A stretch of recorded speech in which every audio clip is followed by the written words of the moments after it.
and welcome back to Analog Slop, where two music industry lifers revisit the enemy and melody maker of their youth, which in our case is the 90s.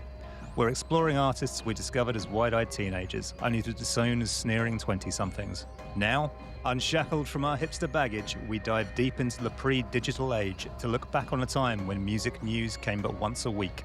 My name is Graham Best. I've worked in music publishing and music tech for over 20 years. And my name is Adam Bushell. I've been a music supervisor for 20 years. Each week, one of us will read the NME, one of us will read the Melody Maker, and we will pick out the most interesting stories and discuss them. Join us this week for part one of our two-part look at the Melody Maker from the 17th of July, 1999.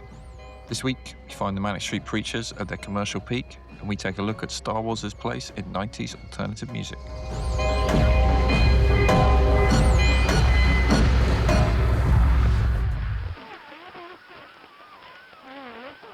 Welcome back to Analog Slop.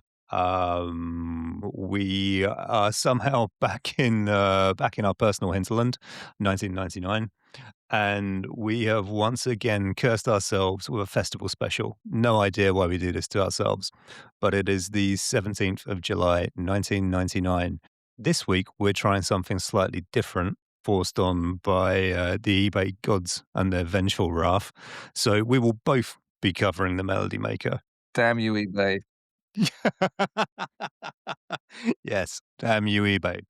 So, so we are bear with us as we try and extract blood from a stone, which is both of us going in on a 99 vintage Melody Maker. It's about 30 pages long. Stay tuned for scintillating analysis of the adverts. No. In all seriousness, I'm actually looking forward to this one. This will be a vibe shift to how we normally approach things. Let's get into it, shall we? The cover is a big old shot of Nicky Wire trying to channel sort of Brian Molko Deluxe Edition in dress and makeup on stage, with the quote, "Millennium gig will be our last for a hell of a long time," presumably attributed to Nicky Wire. To the left, we have a smaller headshot of Marilyn Manson in that kind of full, beautiful people era goth schlock sort of look, and the promise of festival animals. And there's coverage mentioned of the Big Day Out Festival, Tea in the Park Festival, and artists including Marilyn Manson, Metallica, Placebo, Blur, and Stereophonics. Interestingly, they're listed in that order, which suggests that in Melody Maker's world in 99, Marilyn Manson is a bigger draw than Metallica. And Stereophonics are on their way out. I mean, they're on their way up, but it's hard to say. So, in addition to the festival summary, we've got a minuscule top line, which promises elastic single details. And finally, and most amusingly, we are promised Star Wars mania, and that we will feel the force, with acts including Kula Shaker, Catatonia, Ash, Suede, Korn, and Robbie Williams. More importantly, this is accompanied by a photo of, I don't know what he is at this point, disgraced, rehabilitated, does anyone care in 1999?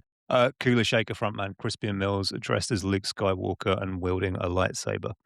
On to the news stories. So the ones that jumped out here were, I mean, it's summer 1999. It's a pretty lean crop. We've got a new Skunk and Nancy video for the single Lately, of which I know nothing. Yeah, I was like, I don't know what kind of payola scheme Melody Maker had with their PR firm, but this news item is basically a description of the music video, the one that doesn't sound particularly interesting, and it's the lead news item and gets like half a page. That definitely feels like someone calling a favor in. Yeah. Speaking of which, next news item is the debut of what I would describe as a post-Kenickie band, Rosita, and that's basically made up of the half of Kenickie that isn't related to Lauren Laverne's dad, who I have since learned were signed to a sub-label of Grand Royal, Beastie Boys label that we talked about recently. And when they split, it was shortly after Grand Royal went bust, robbing them of a label. So, yeah, Rosita were pretty short-lived, all in all. I think that's a sub 2-year career. I had completely forgotten them until I went back to this issue. Yeah, same. It was not something that was in my memory whatsoever. Elastica are releasing a 6-track EP featuring Marky Smith, and they are being what I would call willfully low key about it. And their new lineup, which is up to 6 people and is very much post Donna Matthews, who we talked about recently. Brian Molko has jumped into politics by calling the Labour government Nazis for their plan to cut housing benefit. He ain't seen nothing yet.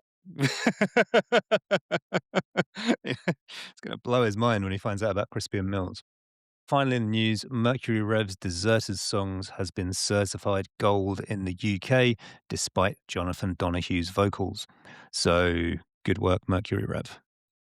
I can't stand that guy's vocals. Really? Yeah, they really, really wind me up. Yeah, but so performatively kind of one. I don't think that album has aged particularly well. No, we'll talk about it when we do 95, but I do have a more positive Mercury Rev spin. Sure. Well, okay. So yeah, Maker Breakers are candidate, continuing the trend for me not having heard of 90% of late 90s Maker Breakers. The singles are reviewed by Madness, where they award Single of the Week to Many Weathers Apart by Mez and Worst Single of the Week to Be Careful What You Wish For by Fraff. Not counting ads, there are 13 pages of endless live reviews, starting with Festival's Big Day Out and Tea in the Park, where Shed Seven's Rick Witter is described as a balding remnant of indie past. Though they go on to say, the uglier and skankier that man gets, the better Shed Seven's music sounds. And today he looks like shit. Okay. So that was pretty good.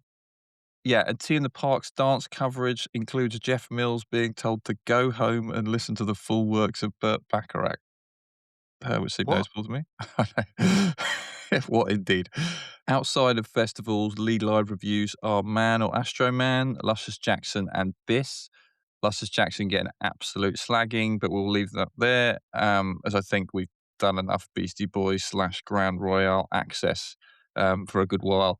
Lead album review, one of the lead album reviews is Stereotype A by Sibo Matto, who are another Grand Royal band. They are joined by new member Sean Lennon, who is described as gene squandering. I love a bit of Melody Maker eugenics. Oh, yeah. I also noticed, I don't know if you read, do you ever read like Holly's Demo Hell when you go through the issues? I don't, but I do know I should because every now and then someone who goes on to actually do something pops up. Well, it wasn't one of those, but there was a submission from acoustic singer-songwriter Joshua, and in the kind of, I guess, the kind of self-written press release that he included with his demo, he draws attention to the song Love Falls Down, which is described as a somber minor key number about a failed relationship. And apparently, it's Joshua's dream that the lady who destroyed his soul would one day see him perform it on TV and then blow her brains out. So, refreshingly honest career goals there. Wow. Fucking hell. Yeah. I mean, okay. Great. I don't know how I start engaging with that, so I Yeah. won't. Okay, fair enough. Yeah, we are many weathers apart. Hey, now. Like cumulonimbus, your memory lingers. Twisting my thoughts. So, this week I am going to be talking about a kind of combined bit of Manic Street Preachers coverage. They are the lead news item in the issue, given the cancellation of their US tour and a whole lot of rumors. And they are also the kind of the centerpiece of the Tea in the Park live review. Before I get into any of that, Adam, we've skirted this before, but would you like to go on record and describe how you felt about Manic Street Preachers at the end of the 20th century? They released This Is My Truth, Tell Me Yours. What year is that? 99? That's 98. Okay, 98. So a funny thing starts to happen in 1998, and that is that you start getting quite strange number ones, right? Mm. We're just entering the period where this single sales start to dip a bit. You still have massive hits, but you get these quite like you get bands like the Manic Street Preachers who are somehow able to vault over everyone and get to number one off the back of just the loyalty of their fan base, which is something that didn't really happen. Like if you go kind of 6, 7 years back, like that is not happening. Like a band like Manic Street Preachers at that point in their career are not having a number one. I don't know what the equivalent of that would be. The one that springs to mind for me is Iron Maiden. You know how, like, when you've got a super engaged fan base, you can fling a single in the top 10 for Yeah. 1 week, and then the next week it's at number 34, and then it's gone. I mean, they had a hit, then they would Bring Your Daughter to the Slaughter. I think that's Yeah. I thought that's where you were gonna go. But, like the pop singles market is so strong at that point that, these bands just don't have a chance of getting in unless there's some crossover appeal to the song. Um, and if you tolerate this, then your children will be next. I mean, eh, no matter what you think about that track, it doesn't exactly scream number one. Do you know what I mean? It's like I can't imagine many people bought that outside of either diehard Manic Street Preachers fans or fans who were kind of dipping a toe in because they'd read positive coverage in one of the weeklies or one of the monthlies. It's not going to leap over into a whole different demographic. I don't know how long that was number one. You've mentioned many times about them being this kind of de facto biggest band in the UK at that point. Like I don't remember feeling like that about them. I just remember thinking that they were still kind of riding the success of Everything Must Go. Oh boy, are we going to get into it. The momentum that they got from that album, they're still doing well off, and they're becoming kind of a Q magazine band. Do you know what I mean? Yeah. Like, where so, like, you were conscious that they were still active, but that was about it at the time? I in my student house, there was a guy who lived with me who was a massive Manic Street Preachers fan. So this was I was and as was his girlfriend, so I was fully aware of every single thing they were doing. Like we would talk about it Mm. all the time. He was still buying the weeklies, and they were kind of laying around the house. And as we discussed, I was still buying the weeklies as well, or the NME. So I was engaged in their career in a way that possibly you weren't. I actually bought the Masses Against the Classes. You'll be amazed to hear because I heard him play. I thought, wow, that's great, and went out and bought it. So I was open minded. I am astonished you bought that single. Yeah, but I'm a Holy Bible man, basically, as in the Manic Yeah, Street Preachers album. I live my life by the good book. I live my life by Rishi Edwards' mid-90s lyrics. It's a terrifying prospect. But that was a lot of ramble. Sorry. No, no, no, no, no. It was really useful and, like, helpfully detailed. Allow me to one up you. Yeah. So, we're gonna rip the Band-Aid off because I think over the course of our previous 19, 20 episodes, there's been allusions to my relationship with this band. So, here is my context. Don't tell me yours. Um, Very good. I I got interested in the group, off the back of their first Top of the Pops appearance, which is, like, January, February '92, I think, for You Love Us. That made a huge impact on me, and I was like, "This is, like, fascinating. I want to know more about this." Although, weirdly, I did not follow up on that, motive, and Generation Terrorists kind of passed me by. The following year in 1993, though, the singles they released off Gold Against the Soul, I each one of those, like, hit me, like, hard. Like, I was very, very keen on that. For some reason, I didn't buy the album on the year of release, but, like, I remember constantly thinking, like, "This is something I want in on." I'm going to blow your mind and say I also owned that album, and it was in my house at that time. I feel like this is a real mask-off moment for you. Yeah. I also love those singles. Yeah, that's a really good run of singles. Anyway, so Like, I'm introduced, at the start of the Generation Terrorists era, or close to the start of the Generation Terrorists era.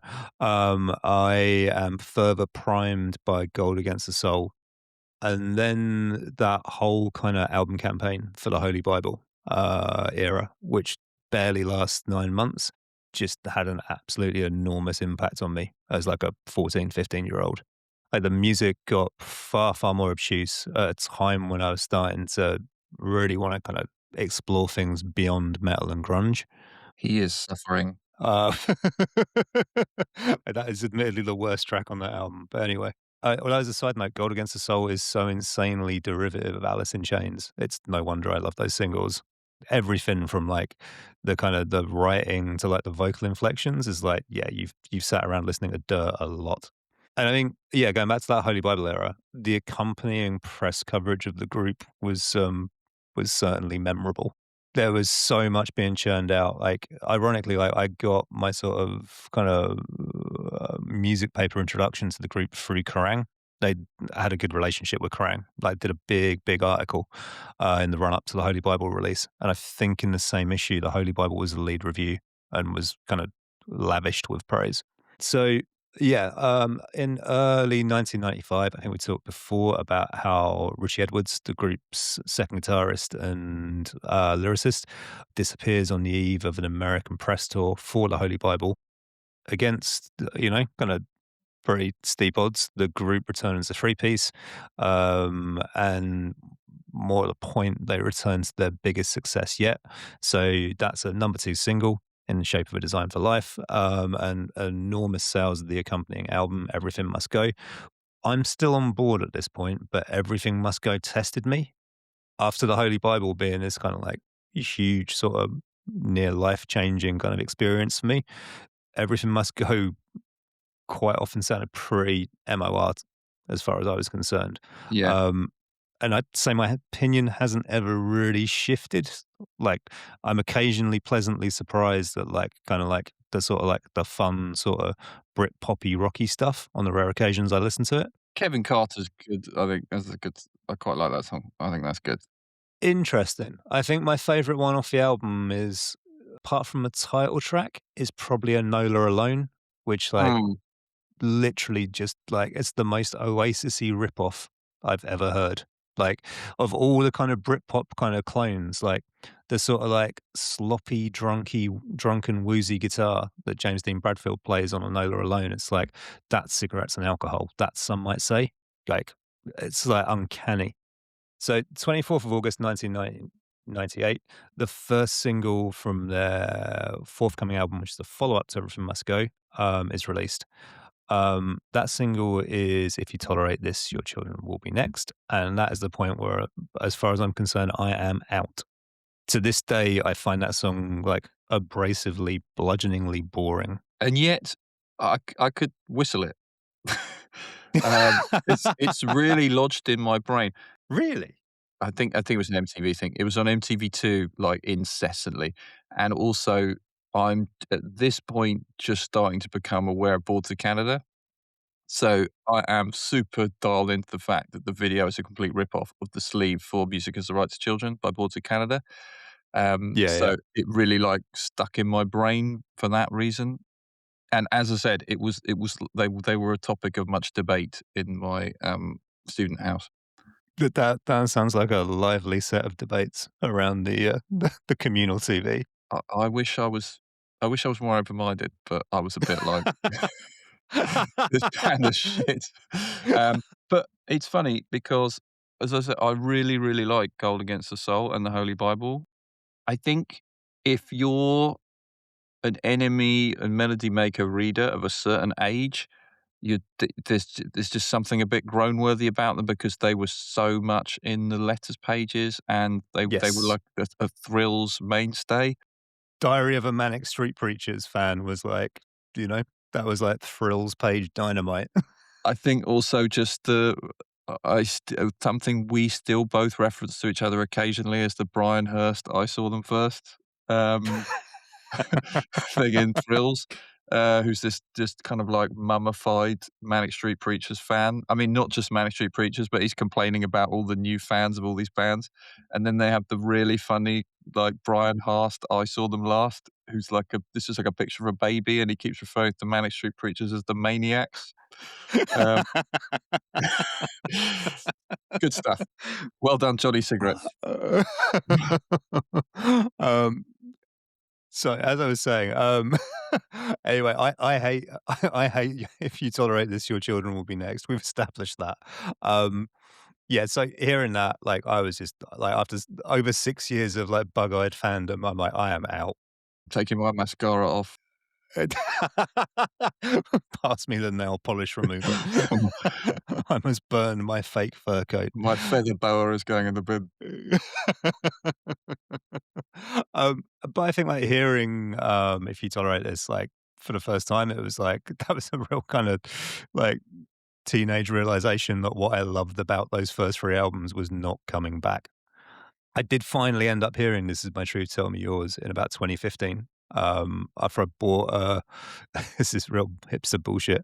I bought a secondhand American copy for like $3 in Amoeba Records in LA, just out of like morbid curiosity. Ah, Um, well, you didn't hear at a house party in your mid-20s. it's a wild, wild after party. The Oh, sun was coming up. yeah. And someone dropped the everlasting. Yeah, Smoker's Delight had just ended. Oh, go the Manic. Um, anyway, all of that is to say I have about as much interest in what Manic Street Preachers are doing in 1999 as you did. Possibly less. I was gonna say, we've established I was on the ground, rabidly following their every move for some reason. Um, I think like a bit wider context for summer 1999, like after what I've spoken about before, this kind of fleeting period of them being the biggest band in the UK and the kind of corresponding overexposure they've gone through, like the press coverage from this time, like the knives are out, like seriously to take this group down. Um, I, I imagine this is almost certainly not helped by their mind-numbing ubiquity. Like in the UK alone, they headlined Glastonbury, Tea in the Park, and both nights of V99 in a single summer. Like, can you imagine being the journalist who's like, "Oh my god, I've got to see their festival set for a fourth time." Yeah, also, they're like one of these handful of bands that we're just discovering, like Carter USM. They just dominate the music coverage of the 90s. Like, Mm. it's quite insane, like, the through line I think only now like, I just bought that book, right? I forget what it's called, the was kind of like almost like their version of Revolution in the Head. Yeah, yeah, Um, 168 songs of stuff. yeah, I haven't started it yet. Yeah, and I'm actually looking forward to revisiting some of those tracks, but I mean, God, I needed a I needed a couple of decades just to yeah, just to let it Just a detox. just a detox, exactly. um, so Melody Maker's coverage is spread across two pieces here. Not forgetting that kind of that front and center cover as well. The first bit of coverage is this sort of it's almost a full page of a news article and a fan base vox pop. That news article's headlined "Manic's Illness Causes US Tour Cancellation," which is a bit misleading is too strong, but like there's some heavy spin on that. Can I also say, because obviously this week we read the same issue, but this rather bizarre conceit that the journalist writing the piece keeps bumping into James Dean Bradfield. We'll get into it. Yeah. I mean, of that journalist, there's no byline attached here, but I kind of wonder if it's Simon Price. Okay. Because whoever it is clearly has like an established rapport with the band themselves and good sources within the wider Manix team. And there's, as you said, there's this reference to bumping into James Dean Bradfield at Newport Station. I don't, not to get too deep into like Welsh railway stations, but Newport is the next mainline station towards London from Cardiff. Yeah. And Simon Price is also originally from Wales. Yeah. So I kind of like I'm putting like two and two together and like maybe getting five. But if any Melody Maker journalist was going to bump into James Dean Bradfield at a Welsh railway station, it figures it would probably be Simon Price. This is like your version of the Sabruder footage. The first to masturbate. Back and to the left. um, the second sentence of the piece clarifies like what that headline's about. And specifically, like the illness that has cancelled the tour is James Dean Bradfield's mother is described as being gravely ill and that he needs to spend time with the family. Um, so this news about James Dean Bradfield's mum is then sort of woven into like these various rumors that the band is splitting. So you've got Nicky Wire's comment post Tea in the Park show about how this New Year's Eve show they're planning for Millennium Eve in Cardiff will be like the last thing we do for 2 or 3 years. It turns out it's their last gig for 14 months until they pop up in Cuba, like promoting their next album and playing in Oh, front of yeah. Fidel Castro. I remember that. You've also got the fact that they had cancelled a show at a Belgian festival the previous week at the absolute last minute. And there's a direct quote attributed to James Dean Bradfield about plans for the near future, um, where he says that he's not sure and is described as looking sad. But I mean, his mum's terminally ill. Like, he's probably not thrilled about the near future. Like, give the guy some fucking space. So aside from a Tea in the Park, kind of like on the ground reportage, there's also this reference to the Newport train station encounter. And at that point, like he's very upfront about the Belgian cancellation. He just says, I screwed my voice. But he's also quite straight up about the fact that the band are totally burnt out after running two big album campaigns for Everything Must Go and This Is My Truth back to back. He's quoted as saying, it's nothing like that in reference to the band splitting up. We've just reached the end of 12 months of touring and promotion. I lost my voice and needed a rest. Interestingly, this period this period gets sort of addressed in one of my favorite Manic Street Preachers tracks. So a track called Close My Eyes is a B-side to their second and last UK number one, the aforementioned Masses Against the Classes. That's released to coincide with the Millennium Eve gig. Even though you own it, I will not delude myself by trying to convince you to check out a Manic Street Preachers B-side. But Close My Eyes is this kind of distorted, grinding, like white light, white heat, mid-tempo howl of despair at being crushed from relentless touring and promotional duties. And it's fantastic. I highly, highly recommend it. So shifting gears into some sample quotes from that Manix fan Vox Pop at Tea in the Park. Here's some gems. First up, I think they've reached that point where they're going to split up. It would be nice if they called it a day, actually, before they turn into Genesis. I mean, I would love to hear what that person makes of 2026 spec Manix. I would love to hear the Manic Street Preachers, like, I Can't Dance version. That would be great. I kind of imagine James Dean Bradfield being able to do a good Phil Collins at this point in time. Another gem of a quote. They only cancelled one gig in Belgium. It's only Belgium, which is brutal but not unreasonable, I think. Yeah. And in response to the question, will you be upset if they split? The response, there's always Manson. Like, what the fuck is wrong with these people?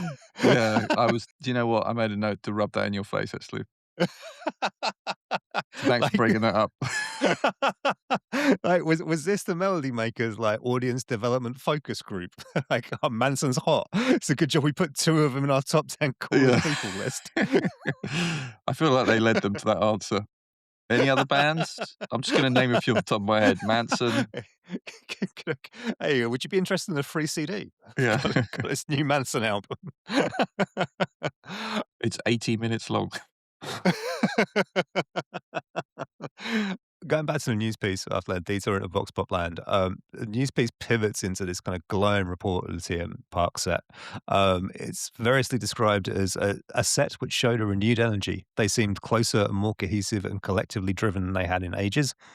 Also, the sort of explosive and dangerous Manix gig we had long assumed was a thing of the past. And a great additional quote from a Nicky Wire earlier described as on especially excitable form. That was 20 million times better than Glastonbury and that bunch of dickheads. More on Nicky Wire later. Final news piece word from an unnamed melody maker non-believer. Uh, it was very, very, very exciting. It's exactly what they needed after being so dull for so long. I'm going to pause there because I think that "so dull for so long" quote is a helpful pointer to a lot of the weekly press sentiment that surrounds them at this stage. So here's a theory-ish. Criticism of the Everything Must Go period was like absolutely minimal, like probably for two reasons. Like one's the obvious context of Richie having disappeared after a sustained period of mental health issues, and no one being able to say out loud what a lot of people were thinking, that he was dead. The second reason is something that is maybe a bit easier to appreciate with the passage of time, and that's that this band were very like journalist friendly and very cooperative with journalists. Willing to cut themselves open at the drop of a hat. Well, yeah, they were invariably keen to like get stuck into like having a proper dialogue with journalists and giving them something to work with. Yeah. And I think a side effect of that is that even if you end up banging heads with those journalists a few times, like a rapport's been developed there. So that basic sense of sympathy that would arise, like as the group were like navigating this like Richie scenario, is compounded by the fact that the band have closer relationships with a lot of writers than usual. So, like the gloves are very much staying on, like during that Everything Must Go campaign. But if you then follow up Everything Must Go with an hour-long album full of down-tempo introspection, like syrupy arrangements and a couple of by the numbers big rock anthems, like a lot of the journalist community is going to run out of patience and be bored shitless. So that cauldron of press backlash like has had an extra album cycle to simmer because everyone was like, everyone like stood down for Everything Must Go. But when it hits with "This Is My Truth, Tell Me Yours," like it is vicious. Do you get what I'm getting at here? Like that interpersonal relationship between artists and writers that never really gets into print that much, but after a bit of exposure to the music press and like maybe also the kind of the interior of the music industry, you can start to like pick up on yourself. I always thought that Everything Must Go. It's weird to describe that record as fun, but I thought it was more about that's their version of having fun is like that Mm, record. Do you know what I mean? They're like, let's let's write some anthemic songs that will sound mm. really good live, and people will sing back at us because we're in a we're in a bit of a depression hole because we've lost our kind of key member, and we want to come out swinging. I mean, I get what you mean about Everything Must Go. Like, it is definitely. I'm with you. I wouldn't call it fun necessarily, but it is. It's a release. Like you can feel like kind of like them, like just being like, oh fuck it, let's not overthink this. I guess that's a better way of putting it, but in that they're possibly not thinking about the critical reception, or they're so terrified of it that they're going as big as they possibly can. Yeah, that's fair. All right, so let's get in. Let's see in the part review. So the Melody Maker, as mentioned earlier, have come through with 5 pages of Tea in the Park reviews, courtesy of Robin Bresnup, um, and Manic Street Preachers on one of the lead hooks in that coverage. The transition from the previous review at Tea in the Park, because these articles kind of run into like one long sprawling kind of like ongoing piece where one set folds into the next. So the transition from the previous review, which is this caustic dismantling of Massive Attack, is not promising. So yeah, their set sweeps away all our good sunny weather vibes and leaves us feeling suitably miserable for the inevitable shambles that Manic Street Preachers are bound to be. But this is a kind of a well-worn music press bait and switch for what is absolutely glowing coverage. So it picks up with "Hand on Heart, this must be the best show Manic Street Preachers have ever played. Tonight, Manic Street Preachers are everything they ever were in '91, plus everything they never quite managed to be in 1994. I would raise my eyebrow heavily at that. Plus everything they pulled off in 96, minus everything they descended into last year. The loudest, loveliest, most emotional band in the world then. There's another line coming up. It's like the kind of key to all this. That circles back to that earlier comment on the sort of the backlash deferred and fermented by everything must go. The passage reads, when Motown junk rears up, caustically angelic, it becomes clear that is the moment they always fought for, not the softly, softly AOR sham of Reading 97. These are the songs they always burn to play. Not Everything Must Go, not Australia. This is the real Manics, not the wreck we thought would finally sink tonight. If this band breaks up now, it'd be the greatest tragedy imaginable. And that wraps the review. So that is, that is a pretty impassioned advocate of the band who certainly sounds like he's been bored shitless by them recently. And I think that speaks to this sort of symbiotic relationship between like the band and the press at this point. And I guess this is my sort of my main point here. Like, however much resentment of the Manic's trajectory there may be from the weeklies, ultimately there is not a whole lot going on in like UK alternative music in summer 1999. That's true. The press need this band to stay relevant and commercially viable because, contrary to what their fandom may say, like the likes of Manson are not going to plug that gap anytime soon. And here's a great date statistic for you. We're still 18 months away from the Strokes' debut EP, which seems like an entirely different epoch. So we also have a bonus epilogue for this section, which is due to the miracle of technology, we don't have to take these breathless melody maker scribes' word for it. The first 4 songs of this set are up in full broadcast quality from BBC footage on YouTube. And there is a full set video in what I would describe as acceptable fidelity up on YouTube as well. So some immediate thoughts is that James Dean Bradfield is in like incredible vocal form, like right from the start, which is not something you take for granted from like the first phase of their career. It definitely takes him a while to like build up his voice live. More importantly, like the band are locked in properly again, straight from the off. I think between the kind of the consistent train wrecks of the Ritchie era and the sort of meat and potatoes plod that a lot of the Everything Must Go gigs sort of descended into, that's also not something to be taken for granted. However, it's not all roses. Their long-standing live keyboard player, Mike Naismith, who still plays with them now, I believe, he appears to be playing a Wurlitzer over the set, which like every now and then just about works, but quite often makes these songs sound like they're part of a hockey game or a circus act. The review trod around this quite lightly, and maybe this is like me doing the getting old and becoming a centrist dad thing, but Nicky Wire's aforementioned venomous put-downs, like, they don't feel good. For all the hostile coverage, like, this is still one of the biggest bands in the UK and Europe at this point. Like, this is not some, like, plucky underdog third on the bill at the venue in New Cross telling it how it is. So, like, he slags off the Beta Band on stage as talentless drunk arseholes, like, and it just seems like punching down, you know? You have nothing to fear from the Beta Band. Likewise, like, he lays into Billy Bragg, when, like, you know, kind of the act's relative positions in 1999 are not comparable. He specifically kicks off against Billy Bragg after Bragg criticised the band for having private backstage Glastonbury toilets, which is a hell of a sentence. I don't know, I'm like, kind of feels a bit bullyish, but at the same time, his closing line of "fuck off back to the army, you big nosed twat" is puerile enough to get a laugh out of me. Yeah, I never enjoyed Nicky Wire's shtick.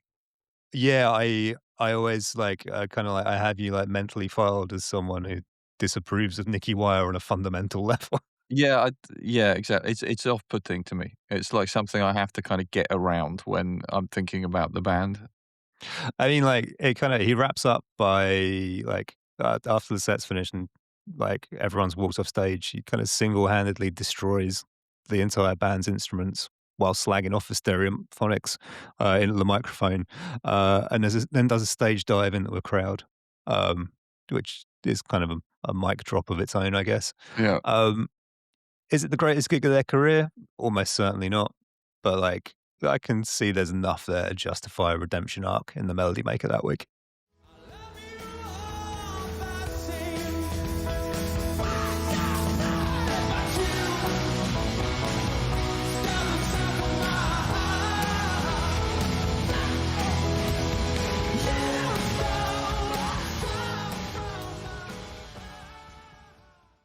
So, a bit like the 1998 World Cup issue that we had looked at previously, there is a cultural event that hangs over this issue, and that is the release of Star Wars Episode 1: The Phantom Menace. I knew you couldn't resist it. I indeed could not resist. So, the film is the first part in a new prequel trilogy. There has not been a new Star Wars film released theatrically since 1983. Phantom Menace is released in the US in May of 1999, but will not make it to the UK until July 16th, which is the Friday the same week this issue appears. That's a big gap, isn't it? Well, we're pre-internet, so in order to market a film like Yeah, globally, fair. like everybody has to travel around the world and speak to the fucking Big Breakfast or whatever equivalent in each territory. So, publications of all types are falling over themselves to shoehorn Star Wars coverage into their newspapers and magazines, and Melody Maker is no different. As Graham has already mentioned, on the bottom left corner of this issue's cover, we have the truly horrifying sight of unfiltered Nepo baby Crispian Mills dressed as Luke Skywalker. Possibly the last indignity he will face in the weeklies before his band Kula Shaker disappear from their pages forever. Wait, I feel like Kula Shaker split not long after this. The album that they release around this, I think it gets to like number 6. So it didn't do Okay, that's badly. surprisingly high. Yeah, and then I think it's like that summer it gets to 6. And then I don't think they release another record until 2000 and like the mid-aughts basically. So there's like a Okay. big gap. So yeah. They tried to split, but the people just wanted more. What can you say? The streets wouldn't let it happen. Yeah, exactly. As you already said, it promises Star Wars mania, feel the force with Kula Shaker, Catatonia, Ash, Swade, and Robbie Williams. What this amounts to is 3 pages of coverage, a 1-page interview with Crispian Mills, a half-page interview with punk band, and bench T-shirt come to life A. Oh, that's good. I'm jealous of that one. It's funny because when we look at the late 90s, you see them a lot, and I never talk about them because they're hard to talk about because of their name. Oh, that was a time before SEO, wasn't it? Yeah, exactly. So this band's called A, which makes perfect sense in 1999, but no sense now. Try Googling that. So yes, there's only 2 of them. There's a half-page listicle that purports to cover the 10 best bits of Star Wars: The Phantom Menace, and there's sound bites from Melody Maker regulars kind of dotted throughout the coverage who are either anti or pro Star Wars. And then outside of these 3 pages, there are multiple references to the film throughout the issue. Just like the 1998 World Cup issue, Melody Maker are at pains to kind of exist within the moment. Yeah, please give us something to co-opt. Anything to support all this Manson coverage. Exactly. So in 2026, Star Wars seems like a multiple generation concern. In the 90s, it was mainly a Gen X thing, Generation X. The broadest birth year boundaries for Generation X are 1965 to 1980. The 3 films in the original Star Wars trilogy are released in 1977, 1980, and 1983. Their success and almost perfect placement for this generation's early development makes them a key part of the Gen X childhood experience. The period between the release of Return of the Jedi in 1983 and the publication of a Star Wars novel called Heir to the Empire in 1991 is often referred to as the Dark Times. It's an 8-year period where the franchise is largely inactive. Star Wars doesn't just disappear, it goes underground. Meanwhile, Gen X is transitioning out of their teenage years and into adulthood, or out of their childhood and into their teenage years, depending on their birth year. Star Wars flips from mainstream obsession to niche hobbyist concern. From 91 to 99, there was a glut of novels, comics, video games, toys, and the re-release of the special editions in theaters, which are new versions of the original trilogy. But these releases exist in a separate stream to mainstream culture. Unless you were looking for them, you might not find them. Star Wars largely exists at this point in our collective memory. It is allowed to be niche. It could be cool. Could you remind me when the special editions dropped? I know it's when we were at sixth form. 97. 97. Yeah. That's the kind of head above water moment for Star Wars. But Mm. I'm sure you remember all of the PC games and seeing various books in bookstores. But as I say, if you're just like Joe Public, you might not discover these things. You might think that Star Wars has just disappeared completely. It's crazy to think that such a saturated IP could be co-opted as like kind of cool underground iconography by people like Grand Royal and Mowax in the early 90s. Yeah, you're absolutely right. It was kind of cool. For those too young to have lived through the 90s, this may seem odd, but Star Wars was indeed cool in the 90s. I'm not talking about the books or the comics or any of the other expanded universe content that kept the mainstream profitable in this decade. I mean like a reference point. The mainstream have moved on, alternative culture, the counterculture, now being created by older Gen Xers, had not. Star Wars was like any other cultural dig that heads might reference. The person that immediately springs to mind here, as I'm sure you're thinking of as well, is Mowax label head James Lavelle, who's a toy and Star Wars enthusiast whose love for the films slotted alongside esoteric crate digging and appreciation for avant-garde graffiti. Um, and Mowax prodigy DJ Shadow actually uses a Star Wars sample in one of his early tracks. Also once cool, and now not cool, Kevin Smith, whose 1994 film Clerks features your typical Gen X deconstruction of Star Wars lore. The classic Gen X trope that you would see over and over again, which is dormant culture being examined and dissected. And the references continued in his follow-up film, 95's Mallrats. Gen X TV touchstones, The Simpsons, Friends, and in the UK, Spaced, also treated the franchise as a cultural reference for their 20s cast and 20s audiences. And perhaps most relevant to our podcast, the Irish three-piece Ash, who at the younger end of the Gen X birth window featured multiple references to Star Wars in their early career. The debut album, 1977, referencing the year the original film was released. In my head, Ash's cover of the Cantina Band theme is still pretty good. Yes, yeah. I want to say that's a B-side on Girl from Mars. It's definitely a B-side from like that sort of no man's land between Trailer and 1977. Yeah, yeah. Do you remember the song Primetime by Chewy? I remember the artist named Chewy, the band named Chewy, but I don't remember the song. Okay. I actually re-listened to this. It's like a classic kind of Fierce Panda single. They're like a Swiss indie band. It's still great. It's like, aside from the obvious reference in their name, this song kind of featured R2-D2 samples and a full kind of Star Wars digression apropos of nothing in the middle of the song. It's just that kind of throwaway knowing reference to this thing's kind of gone away, but it lives in our memory. You know, it's like this shared generational mythology. You know what? Your mention of Fierce Panda has reminded me of the Chart Raider Space Invader 7-inch on Mm. Fierce Panda by Dweeb, and the sleeve art for that was literally just a stormtrooper firing a gun, like like a freeze frame still from one of the films. Yeah, exactly. And that is not something that you would see in, you know, almost immediately after The Phantom Menace is released. It changes completely with the release of this film. So why did this version of Star Wars work? Because it was scarce, because it wasn't being constantly updated, because at this point it belonged to the audience. You could project onto it, you could reinterpret it, you could make it your own. It wasn't being managed, it was being remembered. So it's not surprising, as I said, the release of The Phantom Menace would put an end to all this. Star Wars from this point was mass product, overexposed, and critically lambasted. It has moved from a place of myth, scarcity, cool references, fan ownership to kind of ubiquitous corporate enterprise. The Melody Maker represents this shift in tone.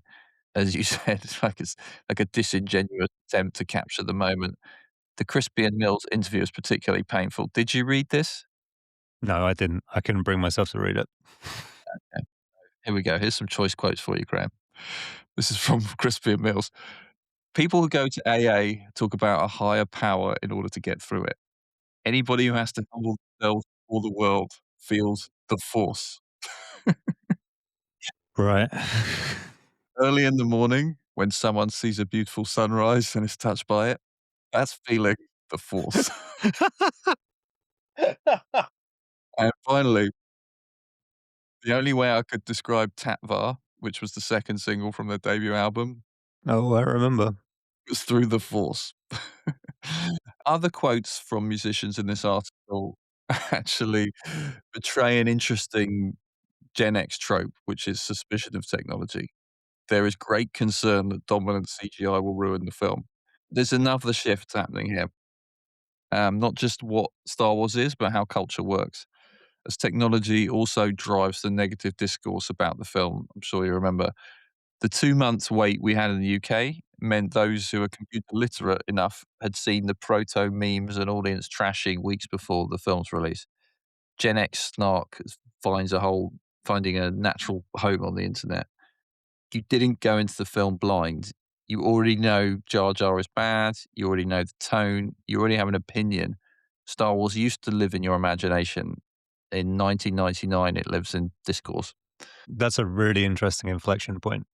But like, this is like the first kind of huge media event, which is kind of shaped by internet culture, basically. Yeah. I mean, it had the Jar Jar Stinks was like a kind of like, it was a catch-all for, well, proto memes basically about. Yeah, proto meme was the exact phrase I had in mind.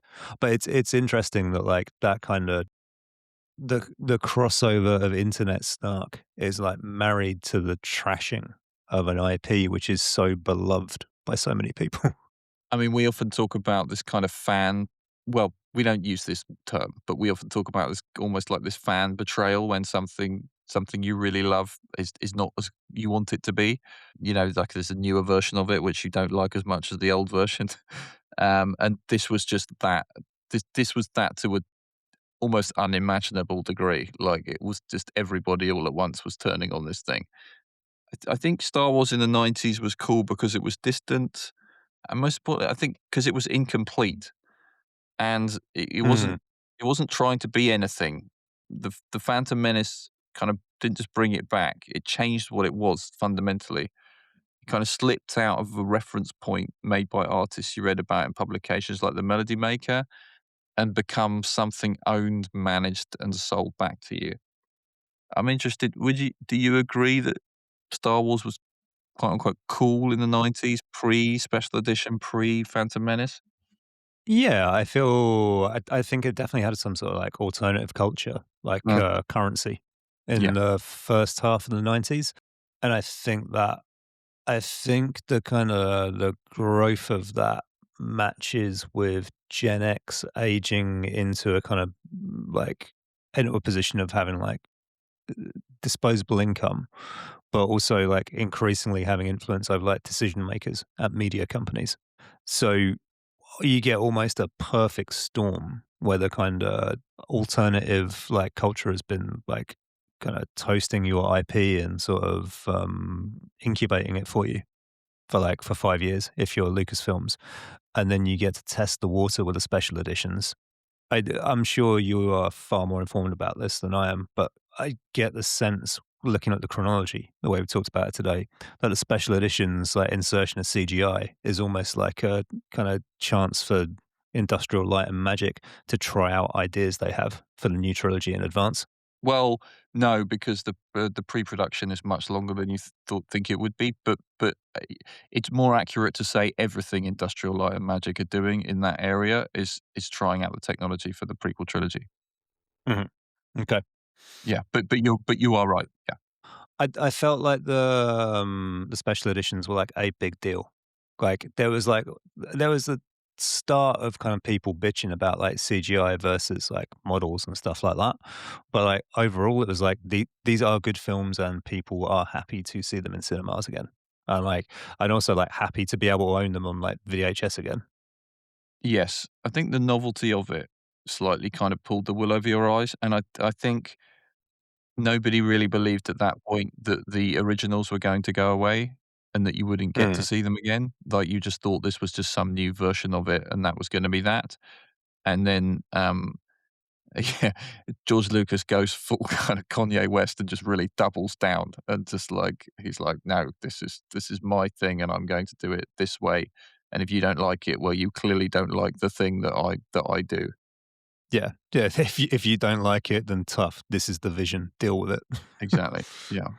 I think it's that sort of bleeds into like something I find interesting about the Phantom Menace, which is that like yeah, it's big business. Like yeah, it's a huge media event, but as an actual film, it's quite obtuse and weird. Like it is not Absolutely. the kind of like triumphant all fireworks comeback you'd expect, and that you kind of get with the start of the third trilogy, which is like real fan service shit. I mean, it's a film that I don't really like, but I find absolutely fascinating. Like, I like watching I think there's 2 or 3 commentaries on the Blu-ray. I've like, seen all of them, but it's every single creative decision that goes into it, I just find absolutely mind-blowing. Just, like, you almost there is no bigger case study in what people expected and what people got, and the kind of disconnect, and what that means for a whole generations, and what that means for artists themselves. It's just a com it's just the f it's I just find it absolutely fascinating, the making of that film. Mm. I'd find it an interesting trilogy in general. Mm. Like, and to your point about like the decisions, like particularly around casting, like that's that is very idiosyncratic. Yes. Casting, script, everything.